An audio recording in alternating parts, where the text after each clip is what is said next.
本日の主人公は福島県に住む高校2年生ルミちゃん。震災当時小学2年生でした。彼女は私の親友で、現在は看護学校に通っています。優しくてまっすぐで明るい子です。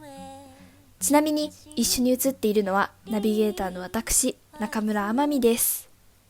そして本日の福島アナザースカイ、行き先は福島県浪江町です。浪江町は福島県の最東端、浜通りの真ん中からちょっとだけ北のところにあります。浜通りっていうのは福島県を3つに分けたとき、浜通り、中通り、会津若松というくくりのことです。浪江町にいるめっちゃ面白い人たち。浪江町にあるたくさんの景色、浪江町にあるたくさんの笑顔。今日はその一部を皆さんにお届けできればと思います。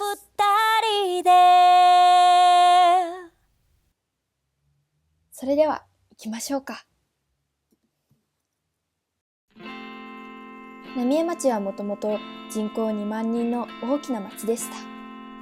東日本大震災から5年後の平成29年3月31日に避難指示が一部解除になり、現在は約1000人が町内で暮らしています。街の風景がこの一部解除になってから2年、もうすぐ2年なんですけど、結構風景が変わってて、もともと街に住んでた。そう話してくれるのは小林直子さん。今回浪江町を案内してくれる一人の女性です。まず私たちが向かったのは請戸漁港です。震災前は100隻以上あった船が、震災から8年経った今でも4分の1ほどしかありません。現在は試験操業という形で魚の水揚げが行われています。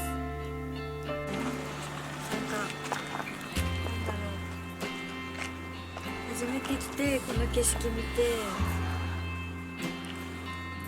たから、なんかこの景色が印象的っていうか、元がどんな感じだったのかがなんかイメージできないし、なんかわからない。移動中の車の中からフレコンバッグが目に留まりました。ここは仮置き場で、この大量の土の未来は未だ決定されていません。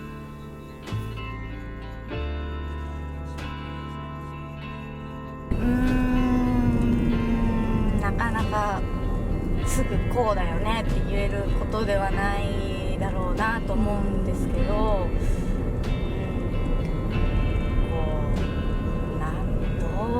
でも誰かが決めないといけないというか、誰かが判断してとか、誰かが受け入れてっていう風にしないといけないんだろうなってはもうずっと思っていて、やっぱり地権者の人たちとかこう地区内で揉めたりとかもしただろうし、ね、それで変なこう圧力ができちゃったりとかもしただろうし、ただこういう人もいて、そのフレコンバッグ自体はその確かに除染した土とかがいっぱい入ってるんだけど、あの中にはそのお家の土地のなんか人の思い出も入ってるよねって、その木とか苗木とか、そういう自分家の周りの土とかっていう、その人の思いとかもきっと入ってるよねっていう話をする人もいて、だからただのこう黒い袋の中身っていう捉え方でもないんだなっていうのは。ここは大平山霊園です。浪江町で亡くなった方のお名前がここに刻まれています。そしてここにはお墓としてだけではない役割があります。もう一つ役割がここあるのが、今何かあった時の避難場所、一時避難場所っていうことで、昔あった命を弔うために、そして今ある命を守るために、この場所は存在しています。すごく不思議で、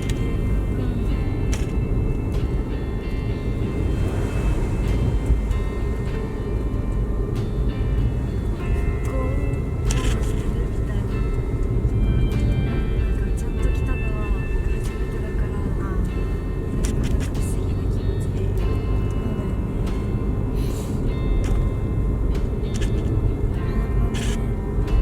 テレビとかでね、一部だけやったりするけど、テレビだけどなんかわかんないよね。そうたまに違うニュアンスで放送されたりするから、あれみたいなのがたまにあるけど、でも、まあ、実際来てもらった方が伝わりやすい。もうすぐ桜が咲くんですよ。あ、そうなんですか。今週ちょっとピンクくなってるのが。そう、4月に桜ですか。入ると浪江は春ですね。浪江の春が始まりました。続いてはおカフェにやってきました。こんにちは。こんにちは。美味しそう。美味しそうだ。こんにちは。もうちょっと待っててね。こんにちは、いらっしゃいませ。ここは浪江町狩宿居住制限区域、帰還困難区域じゃなくて居住制限区域の地でした。原発から11キロぐらいです。皆さんが浪江町を見てずっと海岸を見て来られたと思うんですけども、ようやく帰れるようになりましたが、まだまだです。そしてここはでも私たちが帰る場所としてリフォームをしたそうです。でここに来てみんなが集ってみんなが元気になってみんなが明日からまた頑張ろうっていう場所になればいいなといつも思ってます。彼女はおカフェのマスター、岡陽子さん。浪江町の農家さんのもとへ嫁いできました。農家飯が得意だという岡さん。その腕前は一級品です。美味しかった。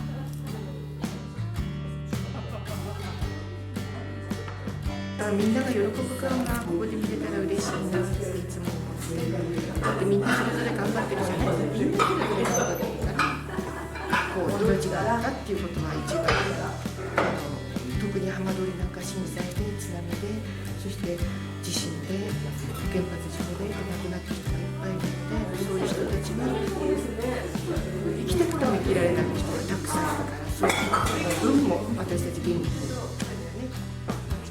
みんなの喜ぶ顔が見たい。そんな思いでここ浪江町にみんなが集まれる場所を作りました。ここに来て、ここまで来て、コーヒー飲める場所になって仲間と一緒に紙芝居したりしてそしていろんなお話させていただくなんかね、元気になるよね。私たちが人が来るっていうこと自体家族もそうだしここで泣いたり笑ったりするのはいいんじゃないかなと思って、心が病んでたらまた元気になればいいしさ、みんなで幸せもおすすめあ、いいねこの言葉ねその言葉通り、たくさんの人がここを訪れ、幸せを分かち合って帰っていきます。この日は815さんという方がここでミニコンサートを届けていました。こんにちは、815のノブとルミです。おカフェには2回目お邪魔させていただいてます。帰ってくれる居場所をお母さんが見つけてくれて、私も今2回目ですけど、この空間に言いたい言葉はただいまーおかえり外にいるカラスや鳥たちとって会話してきました。みんな元気でした。可愛い話した。海の歌を浪江の地で歌わせていただきたいと思います。沖縄の曲ですが、信じる人へという曲です。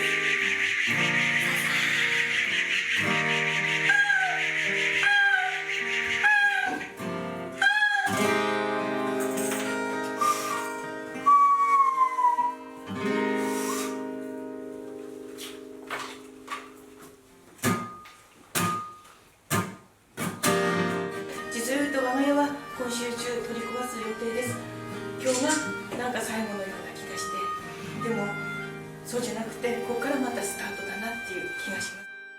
東日本大震災で彼女が失ったものは、当たり前に過ごしていた毎日、当たり前に暮らしていた家、浪江町で築き上げたものすべてでした。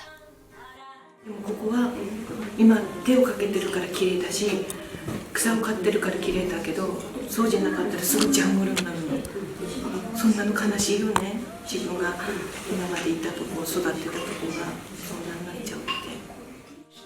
そして彼女の自宅は令和元年5月、2418番目に解体されました。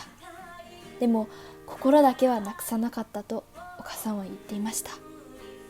そんな彼女が伝えているのは、震災当時の真実の物語です。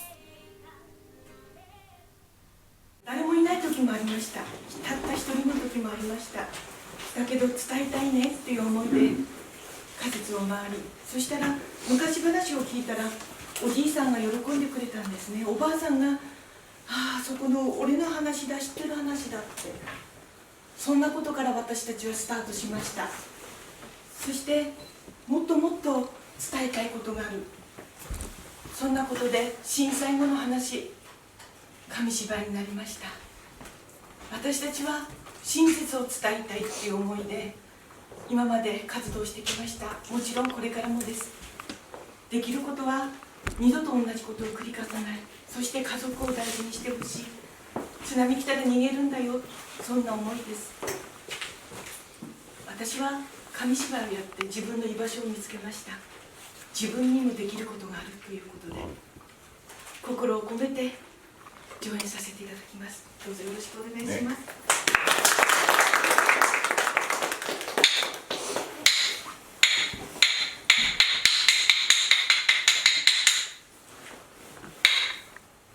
紙芝居始まり始まり。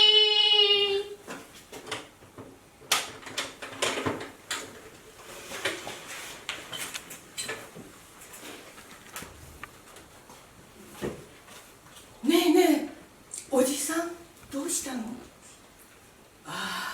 あれね、震災後からずっとなの。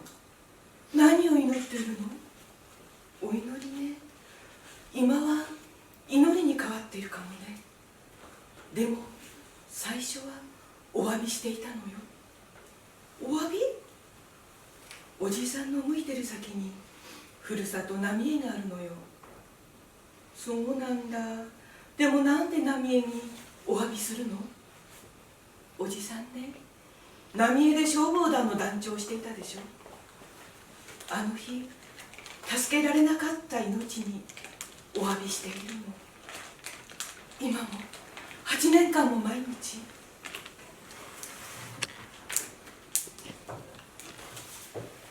浪江消防団物語無念。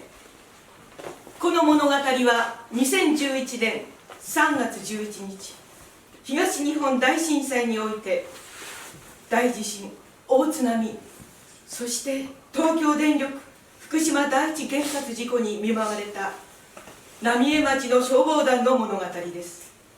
この物語は事実に基づいて作られた物語です。なお登場人物は架空のものです。消防団はただいまより住民の避難誘導並びに現地調査に当たる。現場に出るが2人1組で行動し、余震や津波には十分注意すること。危険を感じたら速やかに避難。なお現地調査の最中、生存者などを発見した場合は速やかに災害対策本部に連絡。以上、速やかに行動に移れ。了解。3月11日午後6時半。おーい、誰がいねえか。いたら返事しろ。声が出せねえときは周りのものを叩いて音を出せ。お、あっちの方で物音がしたぞ。どっちだ？こっちだこっち。おーい、誰がいんのか。ここだ。大丈夫か。すぐに人呼んできて助け出してやっかんな。ああ、頼む。ってろよ。今消防隊員来るからな。待ってろよ。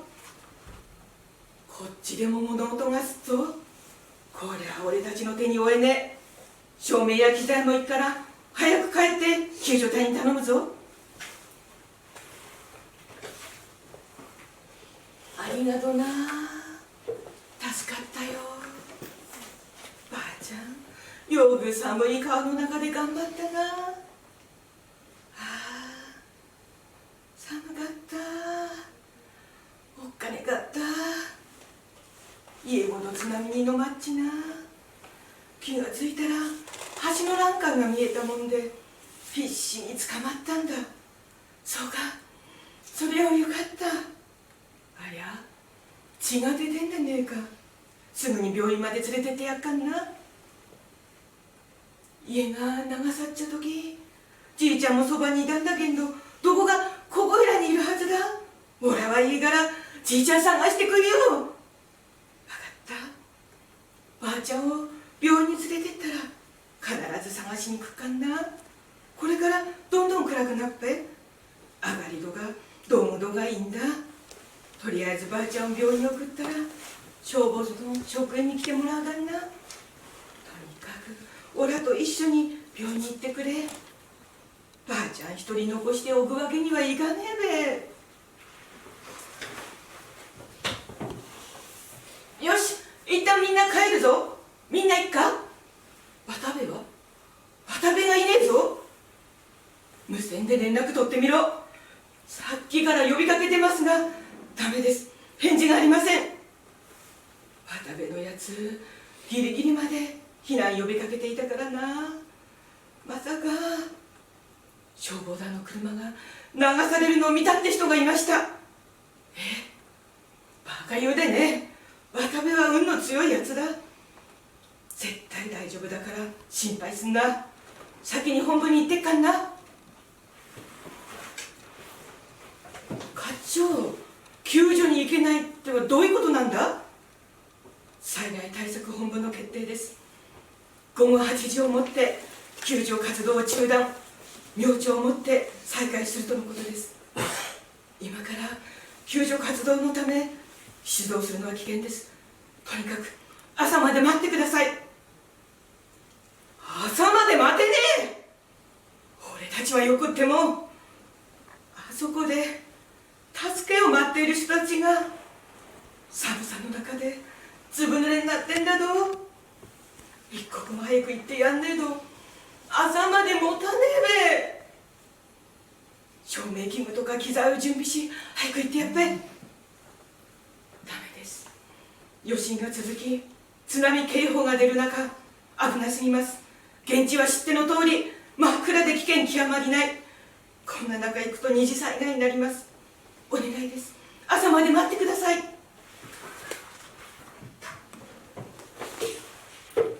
諸岳諏訪神社に50名の町民が取り残されているとの連絡がありました。救助を求めています。消防団行けますか。現場の様子は浪江請戸地区の道路はダメです。国道6号線で双葉町に入りそこから歩いていくしかありません。ただ山道の一部が崩れ応急処置の必要ありとのことです。消防団向かってくれますか。了解しました。浪江消防団請戸分団住民の救助に当たります。お願いします。50人乗せるだけの車ありますか。町のマイクロバスがあるので使ってください。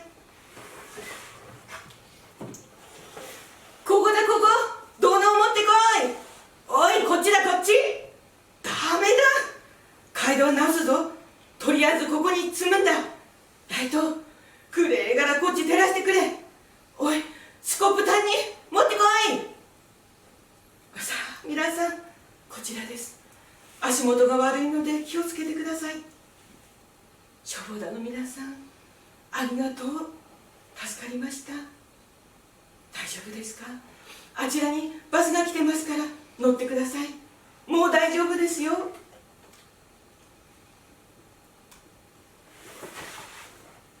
いいか、年寄りと子供から乗せるんだぞ。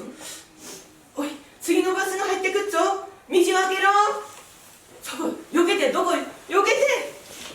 住民乗せたら人数と名前確認しろよ。どこへ行くんですか。とりあえず浪江の役場だ。50人の町民を無事救い出した時は、すでに時計の日付は変わっていました。明け方までのわずかな時間、休息を命じられたのです。寝ろって言わっちもな、寝れねえよな。そりゃそうだ、全然眠くねえ。津波にやらっちゃ人寒いべな。そのことは言うな、余計眠れなくなる。そうだな、朝まで2時間忙しくなっかんな。少しでも体休めっぺ。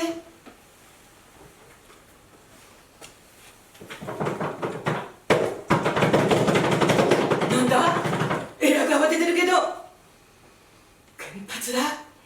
原発がやばいことになってるみてえだ。原発が壊れたのか。爆発の危険があるみてえだ。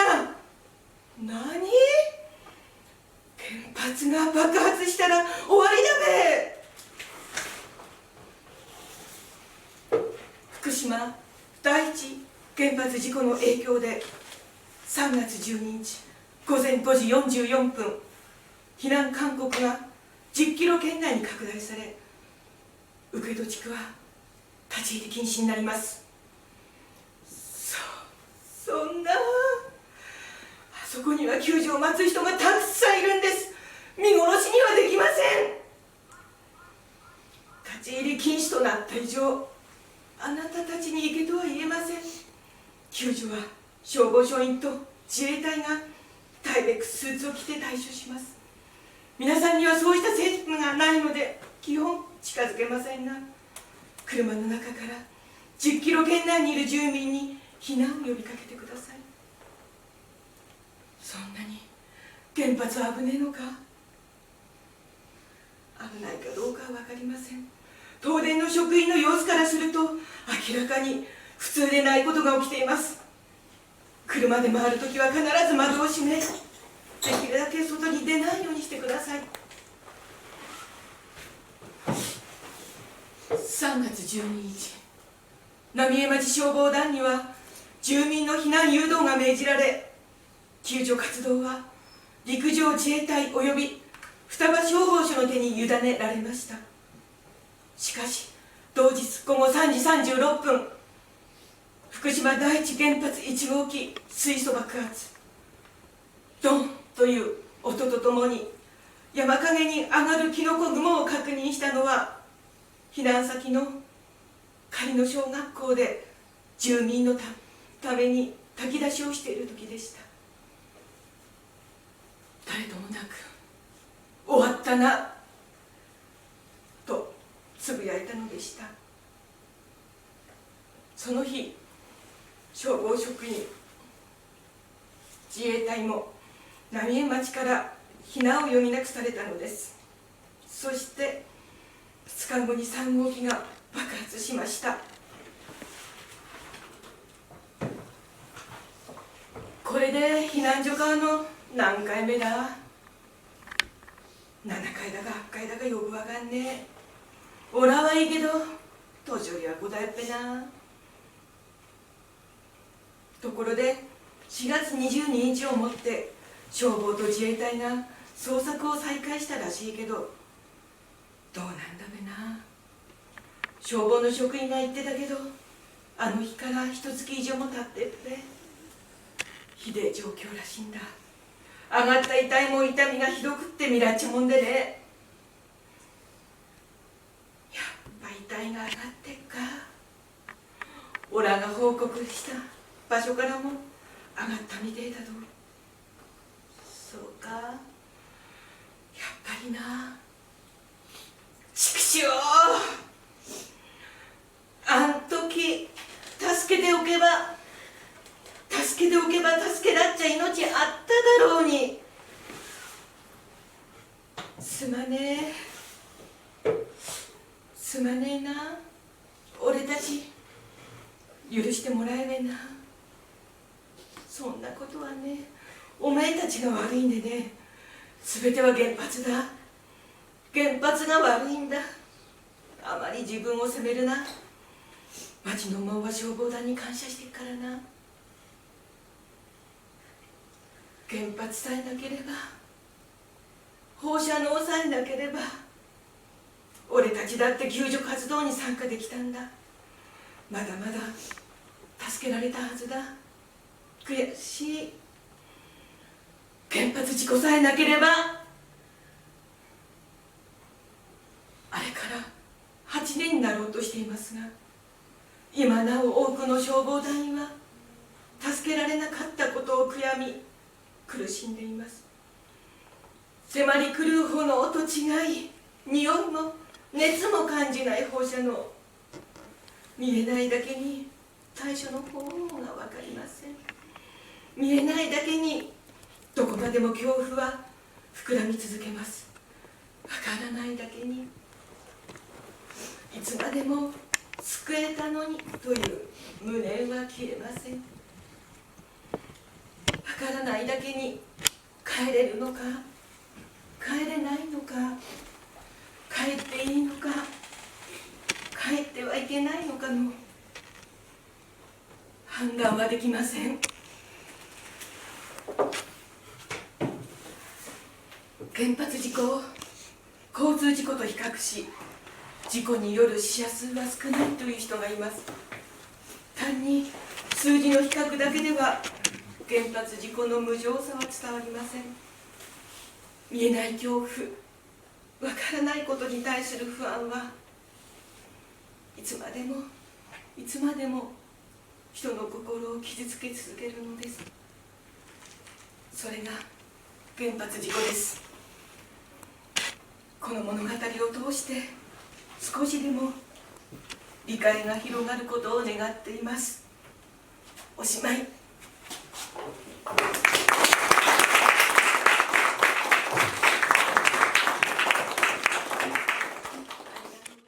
無念を読んだ後、岡さんはルミちゃんにお話をしてくれました。胸っていう今日紙芝居見てもらったんだけど、胸がアニメーションに立ち止まってもいいんだよって、頑張らなくてもいいんだよ、泣いてもいいんだよっていうシーンがあるの。そこで肩の荷が下りたの、実を言うと。頑張らなくてもいいんだ、泣いてもいいんだ、そう思えるようになったといいます。ここに時々私は帰ってきて、時々皆さんをお迎えして、時々自分の思いを伝える場所が今ここおカフェなんだけど、だから全然肩にの荷をして、心から喋ってってほしいし、心から辛いんだって言ってもいいんじゃないかなと思う。そんな場所何にあってもいいのかな。頑張ろう東北、頑張ろう福島。震災当時、そんなスローガンがたくさんありました。でも岡さんは頑張ろうではなく、辛いと言える場所を作ろうと思いました。そんな岡さんにも初めは悩みがありました。なんでよその人入ってくんだろうと思った時期もあったの、実は。興味本位できたっていう最初はね。だけど違うんだな、みんなが浪江の町のこと知りたいんだなって思ったら、とっても大事なことだなと思った。これは後世に伝えておくのに大切なことだし、私たちができることを伝え続けようって。真実を後世に伝えていこう。私ができることをしよう。岡さんは紙芝居を読んでいます。浪江のこと知ったと思うから、次につながれば彼女から違う人に、また違う人に伝えられるんじゃないかな。今日はまずお母さんにありがとうを言ってほしい。だってお母さんと明日会えなくなるかもしれないんだよ。家がなくなるかもしれないんだよ。そう思ったら。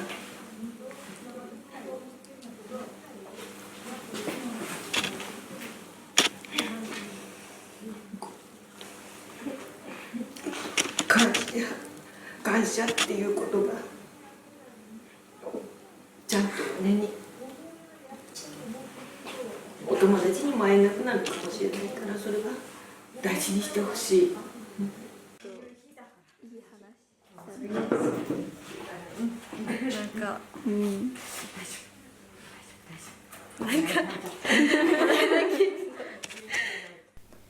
目の前の相手と一緒にいること、それは当たり前ではありません。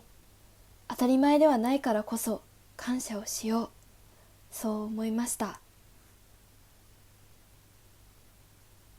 次は動物たちを保護している赤間さんのもとへ向かいます。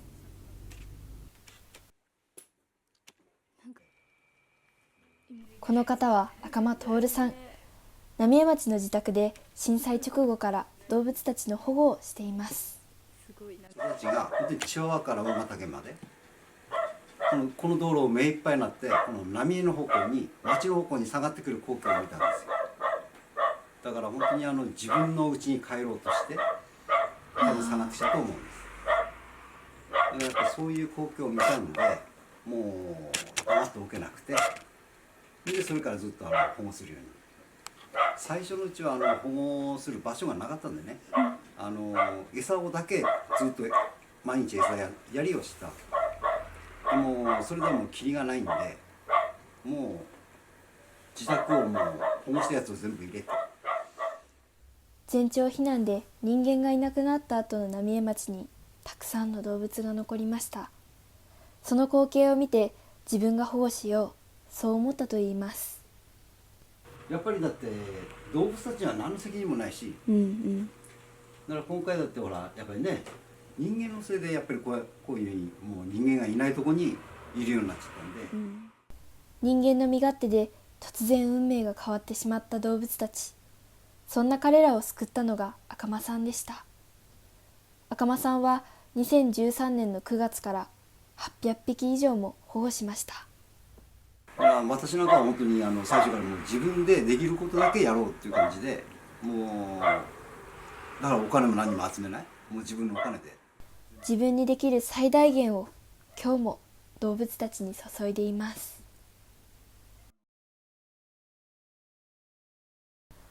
青田荘へやってきましたよ。名前はイズミって言うんですけど、もうだってそっからなんだもんそっからなんだもんで彼は泉至さん、26歳、青田荘の管理人さんです。浪江の今ここにいる青田荘っていうところで人が集まるそのコミュニティを作ったりとか、あとはこう浪江の外から来る若い人たちが、ここに来てで、元いる町民さんとかと、つながるようなきっかけ、人と人をつなげたい、内と外をつなげたい、そんな思いで青田荘を作りました。今では若者からお年寄りまでたくさんの人が集う場所になりました。いきなりこういうことを始めてんじゃなくて、自分もその震災当時は、よくわからない高校卒業した、ばっかりのお子様ででこういうことに関わるだろうなとも思ってなかったんだけども、こう普通に、サラリーマンとして一般社会で働いて、で、年を重ねていくうちに、福島の現状っていうのがどうなってるんだろうっていうこともあって、で、そこの仕事を辞めてで福島に帰ってきたんだけども、知人の紹介で NPO 団体に入ることを決めました。支援っていう形でその公営住宅の支援をしていたんだけども、逆にこう浪江の人にお世話になることが多くて、本当にすごくいい人たちばっかで、そのじいちゃんばあちゃんたちなんだけど、浪江はすごいいいとこだぞとか、昔はこうだったんだっていう話をいっぱい聞いてたり、お世話になったのもあって、その浪江っていうところが避難解消になった時に、じゃあ自分も実際に足を運んでみて浪江がどういった町だったか見てみようということで、浪江町にこう関わり出すきっかけ。この町を見て、この町に惚れて浪江町に住むことを決めました。しかし泉さんが浪江町に住むことを決めたのにはもう一つの大きな理由がありました。南海上になるまで7年間という時間はとても長くて、だから若い人だったら避難してしまった先でまた新たに仕事を始めて、そこで子供ができて、で子供はもう高校生になって、でじいちゃんおばあちゃんに関してはもうやっぱ便利ないいところに避難してるから、病院だったりとか避難先でできた新しいコミュニティっていう生活基盤が全く別のところに行ってしまってね。それをじゃあまた捨てるというかゼロにして、こうやっぱり病院もその当時は病院もないし、介護する場所もないし、仕事もどうするんだっていう状態で浪江町に来れるかっていうと、戻りたいけど戻れないっていうようなことを全て言っていて、でその中で、聞いていてなんかすごい自分にできることじゃないかなっていうのは思ったのが第一で。若い自分が浪江町のためにできることをしよう、そんな思いで泉さんは浪江町に暮らしています。泉さんだけではなく、浪江町にはそんな人がたくさんいます。浪江町は本当にあったかくてすごいところです。浪江楽しいよね。大丈夫、言わせたみたいになってね。来てよかったなって、ねそう本当にすごい、楽しいですよ。友達連れてまたそういう泊まりに来てすげえ楽しいもんね。しょうもない大人ばっかだから本当にすげえ楽しい一日になる自信はあるよ。なんかもっと連れて行きたい。皆さんも浪江町に足を運んでみてはいかがでしょうか。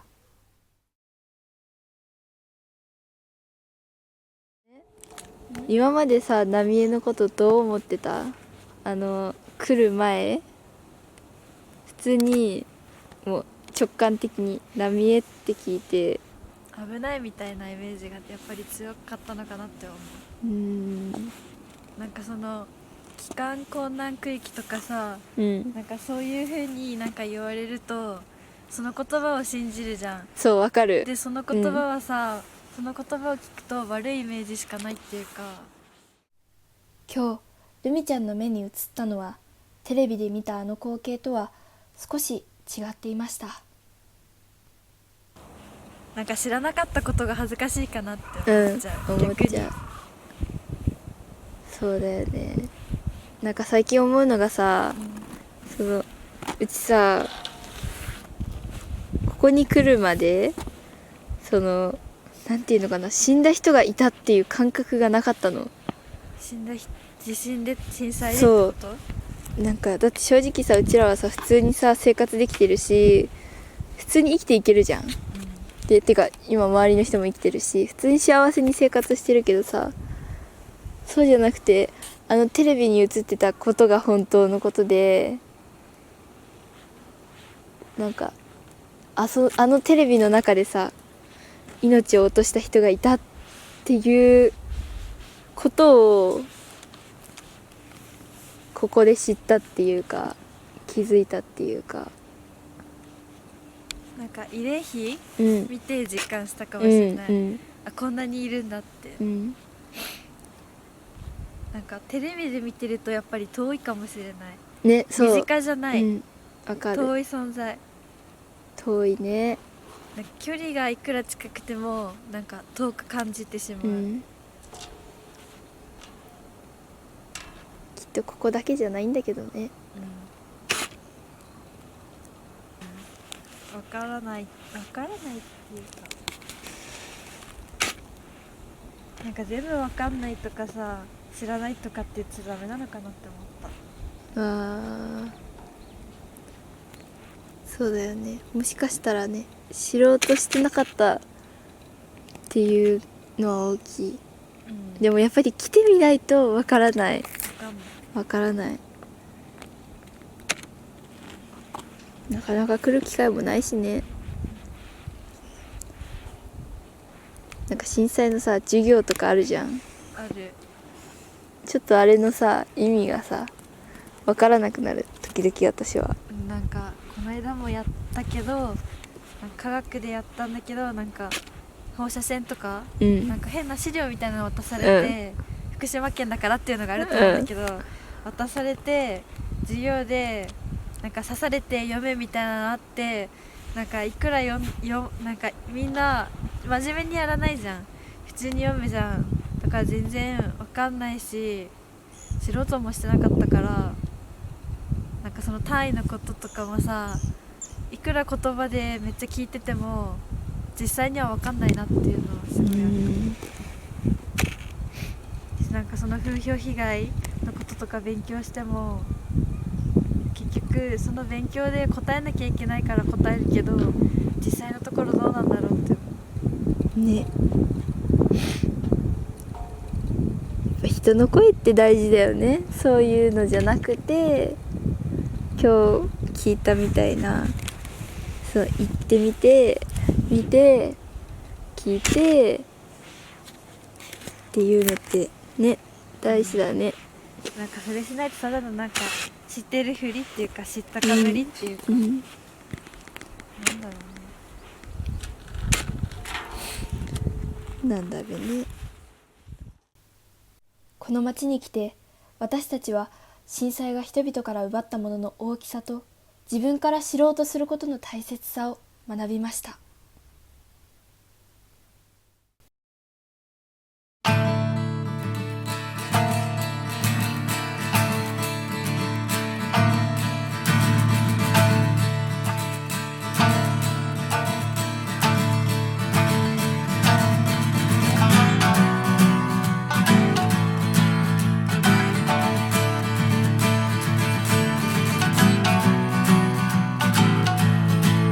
新しい旅に出かけよう。繰り返すだけの日々と嘆く心のシミを洗い流して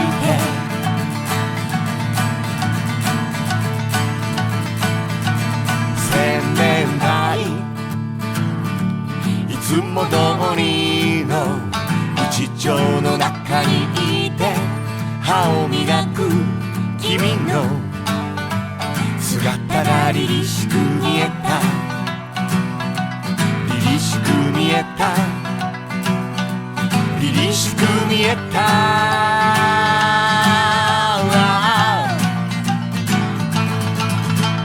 僕らの道しるべはずっと胸の奥にある光さ、放てよ始まりさ、ハッピーニューデ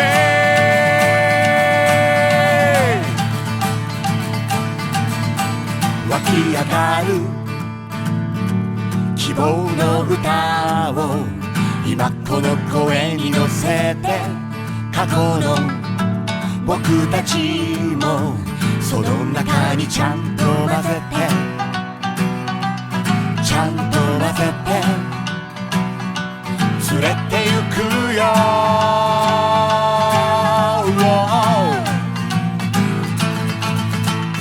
僕らの道しるべは昨日の中にだってある光さ、信じて掴むのさ、ハッピーニューデ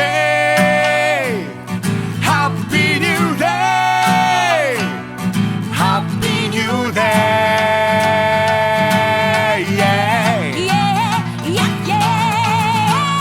僕らの道しるべは明日も消えるはずのない、変えない欲望だ。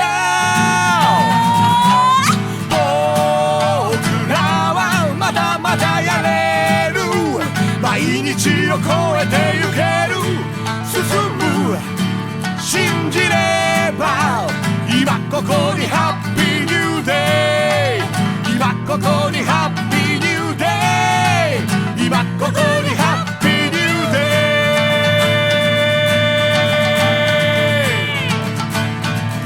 ハッピーニューデイ、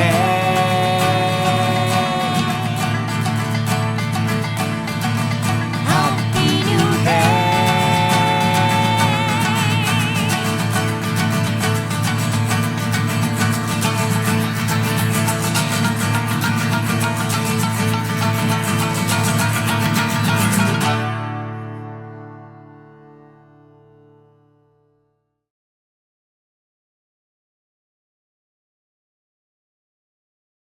思うんですけど、思いました。なぜですか？思うんですけど、浪江町のその未来の姿ってどうなるんですか？これは元に戻るのか、戻んない戻んない。それなんていうんですか、この住宅がないまま20年後30年後もここにあるのか。現実的なことを言うと、はい、一つは合併をするっていう双葉郡が、はい、双葉郡自体がもう全部合併しないと財政が回らないっていう現実的な話もあるし、あとはいや40年後は多分日本中のこういう人が減ってってる自治体は消滅するよねっていう、すごくドライな考え方は多分ちょっと持ってると思っていて、でもひとまずこの10年先とか20年先はうちらの世代がいればまだなんとかなるんじゃないかなとは思う。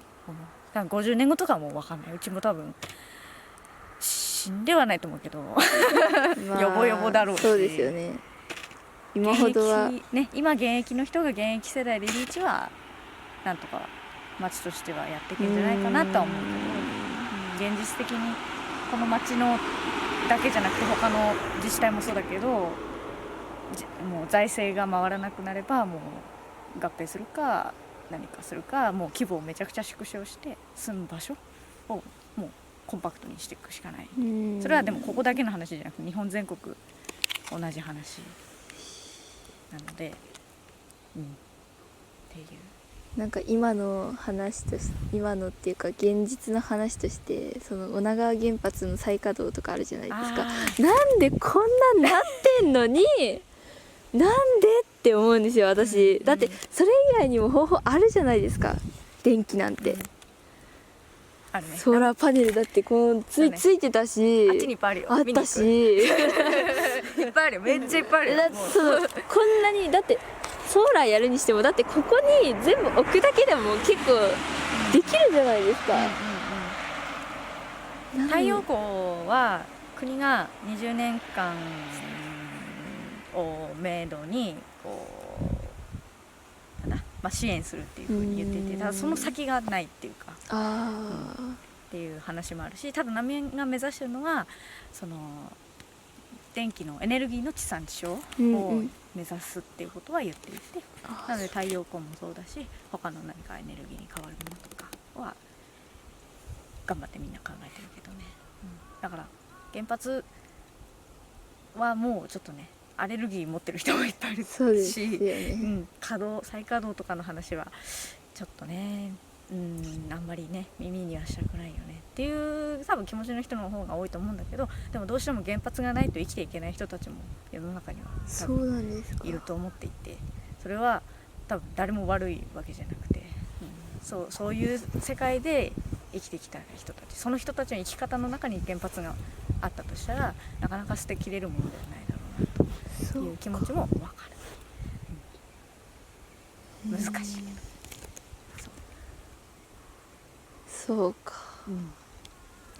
これはうちは難民出身じゃないから、難民出身でもないし双葉郡出身でもないから、ね、こういうふうに冷静に言えるけど、地元でもう被災、それのせいで家を失ったとか家族を失った人からするともうそういうことか冷静なことは言ってられないとは思う。いや私も割と冷静にはあんまり考えられないかもしれないです。うちはどっちかというとすげえ冷静に考えるタイプすごいですね。で、なんか感情的になっても解決しないことだろうなと思って、なんかちょっとそこだけは冷静に見て判断しないとなと思って。なんかでももしそうなんだとしても、もし何かが起こった時どこまでこのような感じになってしまったあとどうするかとか、そこまで全部考えた上でやってくださいって投票しましょうとか言うんだったら、そうだね、それがなんていうんですかね、結局はそんな簡単にはやっぱりやんないでほしいっていうのが、そうだね、なんかお偉いさんとか上の人だけで決めることではもうないと思うし、その地域を多分全部巻き込むことだから、産業とかそういう特に原発とかね、そういうのは。だからその地域の人がどう思ってるのか、メリットもあるしデメリットもあるし、冷静にそこはちゃんと話し合いはした方が後々のためにいいと。日が沈んだね。雲のそうですね。今日夕日見れないね。夕日じゃないですね、これは。まあでもまあ